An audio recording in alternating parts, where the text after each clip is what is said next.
नमस्कार दोस्तों, आइए जानते हैं हरियाणा के हर जिला, हर क्षेत्र की 25 फटाफट बड़ी खबरों को केवल 10 मिनट में। उससे पहले आप ये वीडियो कहां से देख रहे हैं, हमें कमेंट में जरूर बताएं। साथ ही वीडियो को लाइक करके चैनल को सब्सक्राइब जरूर कर दें। पीएम 21वीं किस्त आज हुआ जारी। मिली खुशखबरी, केंद्र सरकार के द्वारा पीएम किसान योजना के अंतर्गत बहुत बड़ा बदलाव किया गया है, जिसके मुताबिक आप किसानों को 4,000 रुपए की राशि दी जाएगी। इस तरीके साल में उनका 16,000 रुपये मिलेगा। ऐसे में इस खबर की सच्चाई क्या है, उसके बारे में अगर आप नहीं जानते हैं तो पूरा विवरण हम आपको आर्टिकल में देंगे और साथ में बताएंगे कि पीएम किसान योजना की 21वीं किस्त कब तक आएगी। बुढ़ापा पेंशन बढ़ने को लाभपात्रों ने सराहा। पेंशन बढ़ने के संबंध में जब बुजुर्गों से बात की तो उन्होंने अपनी खुशी साझा की। हालांकि अभी खाते में रुपए नहीं आए हैं।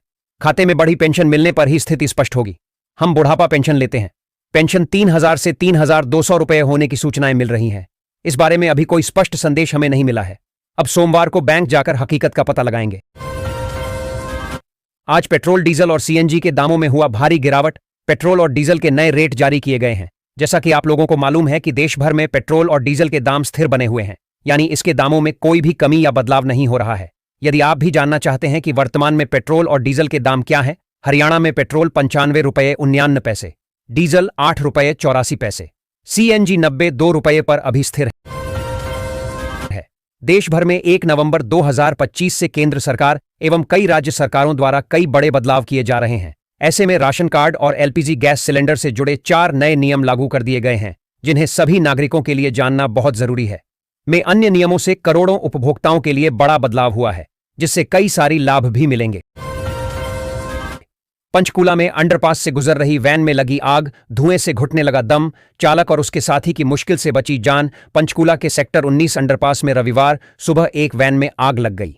अभयपुर निवासी मुकेश अपनी सीएनजी वैन से जा रहे थे, तभी वैन के बोनट से धुआं निकलने लगा। चालक और उसके साथी ने तुरंत बाहर निकलकर अपनी जान बचाई। सूचना मिलने पर दमकल विभाग ने आग बुझाई। प्रारंभिक जांच में गैस रिसाव को आग का कारण माना जा रहा है। 6 बार विधायक रहे संपत सिंह ने छोड़ी कांग्रेस। खरगे को लिखा पत्र। कद्दावर नेताओं के पार्टी छोड़ने के बताए कारण संपत सिंह ने कांग्रेस से इस्तीफा देते हुए कई वरिष्ठ नेताओं के पार्टी छोड़ने के कारणों पर प्रकाश डाला। उन्होंने स्वयं भजनलाल, राव इंद्रजीत और कुलदीप बिश्नोई जैसे नेताओं का जिक्र किया, जो अब भाजपा में हैं। उन्होंने राज्यसभा चुनाव में हार और कुमारी सैलजा को अध्यक्ष पद से हटाने जैसे मुद्दों पर भी सवाल उठाए। आपसी गुटबाजी के चलते हारी कांग्रेस। अनुशासन समिति के चेयरमैन की बेबाक राय। दुकानों घरों पर झंडे लगाएंगे कांग्रेसी। धर्मपाल मलिक ने कांग्रेस कार्यकर्ताओं की शिकायतों और सुझावों के लिए एक ईमेल आईडी बनाई है। पार्टी कार्यकर्ताओं से अपने घरों और वाहनों पर पार्टी का झंडा लगाने का आग्रह किया गया है।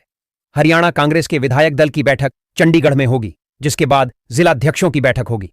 भूपेंद्र सिंह हुड्डा ने सभी नेताओं के लिए दोपहर के भोजन का आयोजन किया है। कांग्रेस में अनुशासन तोड़ने वालों को कड़ा संदेश, कार्रवाई में नहीं होगी रियायत। हरियाणा को 5 जोन में बांटा। हरियाणा कांग्रेस की अनुशासन समिति ने संगठन में अनुशासनहीनता रोकने के लिए आचार संहिता लागू की है। पूरे राज्य को 5 जोन में बांटकर कार्यकर्ताओं को अनुशासन का पाठ पढ़ाया जाएगा। 28 अक्टूबर के बाद के मामलों पर विचार होगा, लेकिन पहले की शिकायतों पर भी सुनवाई हो सकती है। अनुशासन तोड़ने पर सख्त कार्रवाई की जाएगी। हरियाणा में खुदाई में मिला श्रीराम नाम का तैरने वाला पत्थर। सोशल मीडिया पर वायरल हुई तस्वीर। अंबाला के सौंडा गांव में प्लॉट की खुदाई में श्रीराम लिखा तैरता पत्थर और धातु की मूर्तियां मिलीं। प्लॉट मालिक ने मूर्तियां मिलने का दावा किया है, पर पुष्टि नहीं हुई है। सोशल मीडिया पर वीडियो वायरल हो रहा है। एकादशी पर खाटू श्याम के जन्मदिन के कारण लोगों ने मंदिर बनाने की मांग की और भजन कीर्तन शुरू कर दिया। दूसरे राज्यों के BS3 भारी वाहनों की दिल्ली में एंट्री रुकी। बॉर्डरों पर तैनात टीमों ने की चेकिंग। दिल्ली सरकार ने प्रदूषण नियंत्रण के लिए सख्त कदम उठाते हुए दूसरे राज्यों के BS3 वाहनों पर रोक लगा दी है। यह निर्णय दिल्ली में बढ़ते प्रदूषण स्तर को देखते हुए लिया गया है। नियमों का उल्लंघन करने वालों के खिलाफ कड़ी कार्रवाई की जाएगी। सरकार नियमों का सख्ती से पालन सुनिश्चित करेगी। दिल्ली के बॉर्डरों पर धूल का गुब्बार बन रहा आफत, सांस लेना भी दूभर। बहादुरगढ़ से आई खबर के अनुसार दिल्ली के बॉर्डरों पर धूल की मोटी परत जम गई है। इस धूल के गुब्बार के कारण लोगों को सांस लेने में भी तकलीफ हो रही है, जिससे जनजीवन प्रभावित हो रहा है। पार्श्वनाथ मंदिर में घुसा चोर, चांदी के छत्र और दान पात्र की राशि उड़ाई। बहादुरगढ़ के पार्श्वनाथ मंदिर में एक चोर शीशा तोड़कर घुसा और भगवान की मूर्तियों से चांदी के छत्र व दान पात्र की राशि चुरा ली। सीसीटीवी में कैद हुई इस घटना से जैन समाज में रोष है। पुलिस से चोर को जल्द पकड़ने की मांग की गई है। वहीं माया गार्डन कॉलोनी में भी एक घर से नकदी और आभूषण चोरी हुए हैं। दिल्ली हरियाणा बॉर्डर पर सख्ती, वापस भेजे जा रहे हैं पुराने वाणिज्यिक वाहन। एनसीआर में बढ़ते प्रदूषण के कारण यातायात पुलिस और क्षेत्रीय परिवहन प्राधिकरण सख्त हो गए हैं। पुराने वाणिज्यिक वाहनों को दिल्ली के बॉर्डर से वापस भेजा जा रहा है। 1 नवंबर 2025 से BS3 और उससे कम मानक वाले वाहनों का प्रवेश प्रतिबंधित रहेगा। वायु गुणवत्ता में सुधार लाने के उद्देश्य से यह कदम उठाया गया है। नियमों का उल्लंघन करने पर चालान किया जाएगा। फरीदाबाद में एक ही दिन में 2000 शादियां। ट्रैफिक पुलिस ने पार्किंग को लेकर बदले कई नियम। आज फरीदाबाद में देवउठनी एकादशी के मौके पर लगभग 2000 शादियां हैं, जिससे शहर में भारी ट्रैफिक जाम की आशंका है। सभी बैंक्वेट हॉल बुक हैं और पार्किंग की कमी के कारण सड़कों पर भीड़ बढ़ सकती है। यातायात पुलिस ने अभी तक कोई विशेष योजना नहीं बनाई है, लेकिन वह पार्किंग व्यवस्था पर ध्यान दे रही है और सड़क पर गलत तरीके से पार्क करने वालों पर जुर्माना लगाएगी। हरियाणा राज्य खेल उत्सव ताऊ देवीलाल स्टेडियम में मंत्रोच्चारण व शंखनाद से शुभारंभ। गूंजा माटी ते मेडल थीम सॉन्ग। हरियाणा राज्य खेल उत्सव का ताऊ देवीलाल स्टेडियम में मंत्रोच्चारण और शंखनाद के साथ शानदार आगाज हुआ। माटी ते मेडल थीम सॉन्ग ने दर्शकों को प्रेरित किया। इस खेल उत्सव के शुरू होने से खिलाड़ियों में जोश का माहौल है और वे अपनी प्रतिभा दिखाने के लिए उत्साहित हैं। फिल्म 120 बहादुर के विरोध में महापंचायत, जुटेंगे हजारों लोग। अहीर समाज ने की फिल्म का नाम बदलने की मांग। फिल्म 120 बहादुर के विरोध में अहीर समाज ने महापंचायत बुलाई है, जिसमें हजारों लोगों के शामिल होने की संभावना है। समाज फिल्म का नाम बदलने की मांग कर रहा है क्योंकि उनका मानना है कि यह नाम उनकी भावनाओं को ठेस पहुंचाता है। इस मुद्दे पर समाज अपना विरोध प्रदर्शन करेगा। खुले में कूड़ा डालने वालों की खैर नहीं, अब काटे जाएंगे ऑनलाइन चालान। मानेसर नगर निगम अब खुले में कूड़ा डालने वालों और सिंगल यूज प्लास्टिक इस्तेमाल करने वालों पर ऑनलाइन चालान करेगा। IDFC बैंक के सहयोग से 30 POS मशीनें दी गई हैं। सहायक सफाई निरीक्षक इन मशीनों से चालान करेंगे, जिससे निगम क्षेत्र में सफाई व्यवस्था में सुधार होगा और राजस्व में वृद्धि होगी। सड़क पर बैंड बाजा बारात। ट्रैफिक जाम के लिए तैयार रहें साइबर सिटी के लोग। गुरुग्राम में शादियों का सीजन शुरू होने के साथ ही सड़कों पर बैंड बाजा और बारात का माहौल रहेगा। शहर में यातायात जाम की समस्या बढ़ने की आशंका है। नागरिकों को सलाह दी गई है कि वे यात्रा करते समय सावधानी बरतें और वैकल्पिक मार्गों का उपयोग करें। साइबर सिटी में सोनू निगम के लाइव कंसर्ट में दीवाने हुए युवा। क्या कहूं प्यार में गाने पर जमकर झूमे। गुरुग्राम में शनिवार शाम सोनू निगम के लाइव कंसर्ट में युवाओं की भारी भीड़ उमड़ी। तुम्हारा ही ख्याल है गाने से शुरुआत करते हुए उन्होंने अपने कई हिट गानों से दर्शकों को झूमने पर मजबूर कर दिया। सोनू निगम ने अपने प्रशंसकों के साथ अपनी यादें भी साझा कीं। कार्यक्रम स्थल युवाओं से खचाखच भरा हुआ था। गुरुग्राम में आज शुरू होगा 27वां हरियाणा राज्य खेल महोत्सव। CM सैनी करेंगे उद्घाटन। गुरुग्राम में आज से 27वां हरियाणा राज्य खेल महोत्सव शुरू हो रहा है। मुख्यमंत्री नायब सिंह सैनी ताऊ देवीलाल स्टेडियम में इसका उद्घाटन करेंगे। 3 से 6 नवंबर तक चलने वाले इस महोत्सव में कई खेल प्रतियोगिताएं आयोजित की जाएंगी, जिनमें हॉकी, हैंडबॉल, टेबल टेनिस और एथलेटिक्स शामिल हैं। जिला प्रशासन ने नागरिकों से खिलाड़ियों का उत्साहवर्धन करने का आग्रह किया है। गुरुग्राम में पुलिस और चोरों के बीच हुआ खेल। कार चोरी का आरोपी गिरफ्तार। गुरुग्राम पुलिस ने कार चोरी के एक आरोपी को दोबारा गिरफ्तार किया है, जो पहले कोलकाता से भाग गया था। आरोपी रोशन गाजीपुर से पकड़ा गया। उसने मालिक की कार चोरी की थी, जिसके बाद उसे कोलकाता में गिरफ्तार किया गया था, लेकिन वह भाग निकला। पुलिस ने उसे फिर से गिरफ्तार कर कार बरामद कर ली है। पूछताछ में उसने लालच में आकर चोरी करने की बात कबूली। हरियाणा में बात के लिए किसान परेशान, निगम लाचार। कब निकलेगा समाधान?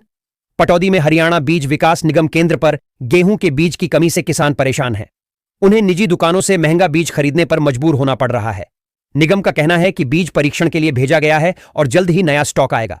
कर्मचारी संघ ने अधिकारियों की नीतियों को दोषी ठहराया है। किसानों को कुछ दिन और इंतजार करना पड़ सकता है। NCR के इस इलाके में खुले में कूड़ा डालने वाले लोग हो जाएं सचेत, वरना भुगतना पड़ेगा खामियाजा। नगर निगम ने खुले में कूड़ा डालने वालों के खिलाफ सख्त कार्रवाई की चेतावनी दी है।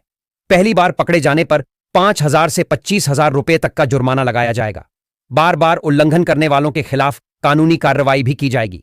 प्राधिकरण ने नागरिकों से निर्धारित स्थानों पर ही कूड़ा डालने और स्वच्छता बनाए रखने की अपील की है।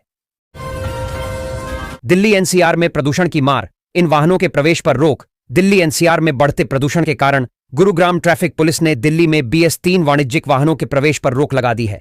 कापड़ीवास, सिरहौल बॉर्डर और द्वारका एक्सप्रेसवे पर पुलिसकर्मी तैनात हैं। BS3 वाहनों को वापस लौटाया जा रहा है और अन्य वाहनों को वैकल्पिक मार्गों से भेजा जा रहा है। गुरुग्राम में वायु गुणवत्ता सूचकांक 310 तक पहुंच गया है, जिससे स्वास्थ्य संबंधी चिंताएं बढ़ गई हैं। हिसार की हवा बनी जहर, AQI पहुंचा 500 के पार। एक दिन में 11 सिगरेट पीने के जैसा नुकसान। हिसार में धुंध का प्रकोप जारी है, जिससे शहर गैस चैम्बर में तब्दील हो गया है। वायु गुणवत्ता सूचकांक AQI 528 तक पहुंच गया, जिससे सांस लेने में दिक्कत हो रही है। मौसम में बदलाव और हवा की कमी के कारण स्थिति और भी गंभीर हो गई है। बुजुर्गों और बच्चों को विशेष परेशानी हो रही है और आने वाले दिनों में धुंध और बढ़ने की आशंका है। प्रशासन की ओर से छिड़काव भी कम हो रहा है। महेंद्रगढ़ में डिफॉल्टरों पर बिजली निगम सख्त, बिना मीटर बिजली के इस्तेमाल पर होगी कड़ी कार्रवाई। महेंद्रगढ़ में बिजली निगम डिफॉल्टरों के खिलाफ सख्त हो गया है। बिना मीटर के बिजली इस्तेमाल करने वालों पर कड़ी कार्रवाई की जाएगी। निगम ने बकाया बिलों का भुगतान करने की चेतावनी दी है, अन्यथा कानूनी कार्रवाई की जाएगी। अधिकारियों ने बताया कि बिना मीटर बिजली का उपयोग गैर कानूनी है और इस पर भारी जुर्माना लगेगा। हरियाणा के इस शहर में आसान होगा सफर। 1.80 करोड़ की लागत से बनेंगी 5 नई सड़कें। हरियाणा के महेंद्रगढ़ शहर में 1 करोड़ 80 लाख रुपए की लागत से 5 नई सड़कें बनाई जाएंगी। इन सड़कों के बनने से शहर में आवागमन सुगम होगा और कनेक्टिविटी बेहतर होगी। यह परियोजना शहर के विकास में महत्वपूर्ण योगदान देगी और स्थानीय लोगों के लिए फायदेमंद साबित होगी। दिल्ली NCR में कब से पड़ेगी कड़ाके की ठंड? मौसम विभाग ने दिया ये अपडेट। हरियाणा, NCR, दिल्ली में नवंबर का मौसम सुहावना रहेगा, लेकिन धीरे धीरे ठंड बढ़ेगी। अरब सागर में चक्रवात और बंगाल की खाड़ी में तूफान कमजोर हो रहे हैं। पश्चिमी विक्षोभ के कारण उत्तरी हवाओं से रातें ठंडी होंगी। महीने के अंत तक तापमान में गिरावट आएगी, लेकिन कड़ाके की ठंड दिसंबर से शुरू होने की संभावना है। भाजपा ने हेमंत चौबे को सौंपी नई जिम्मेदारी। नारनौल मंडल के नए अध्यक्ष नियुक्त। भारतीय जनता पार्टी भाजपा ने हेमंत चौबे को नारनौल मंडल का नया अध्यक्ष नियुक्त किया है। यह निर्णय पार्टी संगठन को मजबूत करने और क्षेत्र में पार्टी की गतिविधियों को बढ़ावा देने के लिए लिया गया है। पार्टी नेतृत्व का मानना है कि चौबे के अनुभव से नारनौल मंडल में भाजपा और अधिक मजबूत होगी। देश के सबसे प्रदूषित शहर बने धारूहेड़ा और भिवाड़ी। जहरीली हवा में घुट रहा दम। रेवाड़ी जिले में वायु प्रदूषण खतरनाक स्तर पर पहुंच गया है। धारूहेड़ा देश का सबसे प्रदूषित शहर है और भिवाड़ी तीसरे स्थान पर है। जहरीली हवा के कारण लोगों को सांस लेने में तकलीफ हो रही है। प्रशासन के आदेशों का पालन नहीं हो रहा, जिससे स्थिति गंभीर बनी हुई है। एंटी स्मॉग गन और सफाई व्यवस्था भी सुचारू रूप से नहीं चल रही है। प्रधानमंत्री पुरस्कार पाने का सुनहरा मौका। 15 नवंबर तक जमा करवाएं आवेदन। पढ़ें डिटेल। केंद्र सरकार द्वारा लोक प्रशासन में उत्कृष्टता के लिए प्रधानमंत्री पुरस्कारों के लिए आवेदन की अंतिम तिथि 15 नवंबर है। यह योजना 2006 में शुरू की गई थी, जिसका उद्देश्य असाधारण कार्यों को पहचानना है। पुरस्कार विभिन्न श्रेणियों में दिए जाएंगे और आवेदनों का मूल्यांकन सुशासन, गुणात्मक और मात्रात्मक आधार पर किया जाएगा। अधिक जानकारी पोर्टल पर उपलब्ध है। रोडवेज ने अचानक बदल दिया आगरा रूट की बस का समय। यात्रियों ने निजी बसों को लाभ पहुंचाने का लगाया आरोप। रोडवेज विभाग ने अचानक आगरा रूट की बस का समय बदल दिया है, जिससे यात्रियों को परेशानी हो रही है। यात्रियों ने आरोप लगाया है कि यह बदलाव निजी बसों को फायदा पहुंचाने के लिए किया गया है। वे रोडवेज से समय पहले जैसा करने की मांग कर रहे हैं। निरंकारी संत समागम में आज से भेजी जाएंगी बसें, यात्रियों को होगी परेशानी। देश विदेश से शामिल होंगे श्रद्धालु। सोनीपत में संत निरंकारी मिशन के वार्षिक समागम के लिए रोडवेज 280 बसें उपलब्ध कराएगा। ये बसें श्रद्धालुओं को उनके गंतव्य तक पहुंचाएंगी। 3 नवंबर से 6 नवंबर तक 120 ड्राइवर और 120 कंडक्टर तैनात किए गए हैं। बसों की आवाजाही से यात्रियों को कुछ मार्गों पर परेशानी हो सकती है, लेकिन रोडवेज ने बसों के फेरे बढ़ाकर सुविधा सुनिश्चित करने का प्रयास किया है। संत निरंकारी समागम में देश विदेश से श्रद्धालु शामिल हुए हैं। नगरपालिका अध्यक्ष ने खुद उठाए विकास कार्यों पर सवाल। ठेकेदारों की मनमानी पर जताई नाराजगी। सोनीपत में नगरपालिका अध्यक्ष ने शहर में चल रहे विकास कार्यों की गुणवत्ता पर सवाल उठाते हुए ठेकेदारों की मनमानी पर नाराजगी जताई है। उन्होंने अधिकारियों से स्पष्टीकरण मांगा और जांच के आदेश दिए। अध्यक्ष ने कहा कि विकास कार्यों में किसी भी तरह की लापरवाही बर्दाश्त नहीं की जाएगी और दोषियों के खिलाफ कार्रवाई की जाएगी। आर्थिक संकट से उभरेगा यह विश्वविद्यालय, वित्त विभाग करेगा 35 करोड़ की मदद। शिक्षकों को बकाया वेतन मिलने की उम्मीद। सोनीपत स्थित भगत फूल सिंह महिला विश्वविद्यालय को वित्त विभाग से 35 करोड़ रुपए की मदद मिलेगी। इससे विश्वविद्यालय अपने शिक्षकों का बकाया वेतन चुका पाएगा। इस खबर से शिक्षकों में खुशी की लहर है और विश्वविद्यालय प्रशासन ने सरकार का आभार व्यक्त किया है। सोनीपत में आवारा कुत्तों का कहर, 2 बच्चों सहित 3 को काटा, गंभीर हालत में मेडिकल कॉलेज भेजा। सोनीपत में आवारा कुत्तों का आतंक जारी है। कुत्तों ने 2 बच्चों सहित 3 लोगों पर हमला कर दिया, जिससे वे गंभीर रूप से घायल हो गए। घायलों को तत्काल मेडिकल कॉलेज में भर्ती कराया गया है। स्थानीय लोगों ने प्रशासन से आवारा कुत्तों को नियंत्रित करने की मांग की है, ताकि भविष्य में ऐसी घटनाओं से बचा जा सके।